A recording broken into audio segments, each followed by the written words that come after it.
debating how to reform the European Union to tackle a rapidly changing world a year ahead of European elections and Brexit. Battling terrorist financing and money laundering by tightening Europe's laws on financial transactions. A resolution of outrage. MEPs make a call to action after the murder of another investigative journalist. And the Facebook scandal. Debate on how much to crack down on the use of online personal data for commercial purposes. Hello and welcome to our roundup of the European Parliament's latest plenary session here in Strasbourg. We begin with a debate kicked off by France's president, who's calling for an ambitious overhaul of the European Union. Emmanuel Macron is calling on the EU to rethink key programs for consumers, workers, migrants, and the environment, as well as a stronger defense and monetary union. He wants the EU to raise its own revenue with a tax on large internet firms. Je pense qu'ensemble, notre responsabilité dans les mois à venir, c'est d'organiser le vrai débat européen, d'avoir les véritables échéances européennes qui seules permettront à nos peuples de choisir. Ceux qui veulent une Europe qui ne propose plus, ceux qui veulent une Europe du repli, ceux qui veulent une Europe de l'habitude, ou ceux qui sont prêts à porter une Europe de l'ambition, d'une souveraineté réinventée, d'une démocratie vivante, celle à laquelle nous croyons. Je vous remercie. EPP Group Chairman Manfred Weber, who met with Macron last week, says the EU must matter to more than just Europe's elite. So the people of Europe must decide, and we are representatives of the people of Europe, about the future of the European project. If we ignore the European peoples, the people will ignore us, and that is what we are facing sometimes today. So let us rebuild Europe as the most successful form of government ever invented by man, by parliamentary democracy.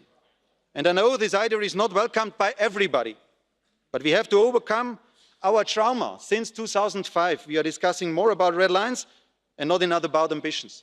Weber referred to White Rose anti-Nazi activists executed by the Nazi regime. They had called for the peoples of Europe to build a new and free Europe. The task of my generation is now to build up a real democratic Europe, that the future is in the hand of the people of this continent, a true parliamentary democracy for Europe. Let us begin. Thank you.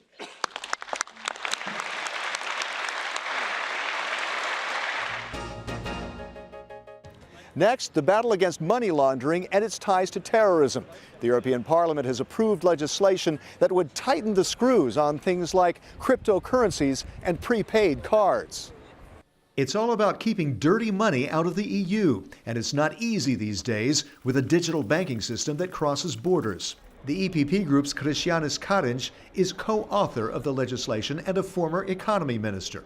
Anonymous money is that which can go towards financing terrorism. It can be used for political corruption, and it can also be a way to avoid paying taxes. And we know that when taxes are avoided by one group of people, well, then the rest of us have to pay more in tax to make up for the difference. So it's a distortion all around. The new rules would cut anonymous prepaid cards from €250 to 150. That's after French authorities discovered they were used to pay for rental vehicles used in terror attacks. And an EU-wide register will allow Europol to track a suspect through bank accounts. It's a little bit like a fishing net. What we are trying to do with legislation is to make the net right, that we don't want to hamper honest tax-paying business in Europe. We want to encourage that. We want to catch the criminals as they're trying to come into our financial system, just to weed them out. We turn from the fight against dirty money to protecting those who expose corruption. The second murder of a European journalist in 4 months has moved the European Parliament to approve a resolution aimed at protecting those it calls the watchdogs for democracy. The shooting of Slovak investigative journalist Jan Kuciak and his partner in February came after Malta's best-known investigative journalist, Daphne Caruana Galizia, was killed by a car bomb in October. The resolution approved by all the main political parties calls on Slovak authorities to ensure a full independent investigation, including Europol, that brings to justice those responsible and ensures the protection of investigative journalists. The murders have shaken the country, with a second interior minister resigning in the aftermath. Roberta Metsola of the EPP Group from Malta co-authored the resolution that notes the crucial role investigative journalists can play as watchdogs for democracy and rule of law.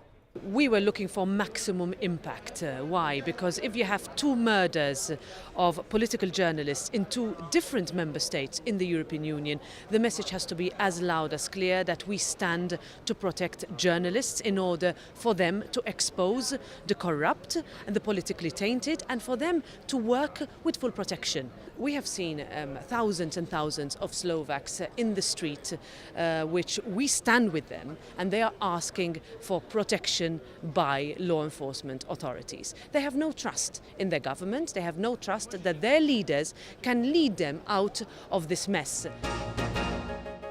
Finally, Parliament debated the next steps to defend Europeans' right to privacy. And this in light of a scandal over Facebook allowing a political consultancy to have access to user data.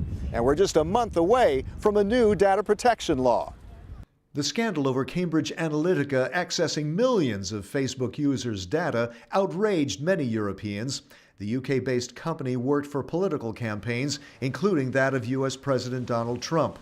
The General Data Protection Regulation that comes into force in a few weeks will have to aim and strive in its application to protect that, but we have to go much further. Roberta Metsola warns against swinging the pendulum too far and endangering online business with too much regulation. We have always said we want tough rules that apply for everyone, but at the same time, those rules should not place a disproportionate burden on the smallest businesses. That's all for now from the Strasbourg session. See you next week in Brussels, and find out more about the activities of the largest political force in Parliament by checking eppgroup.eu. Thanks for watching.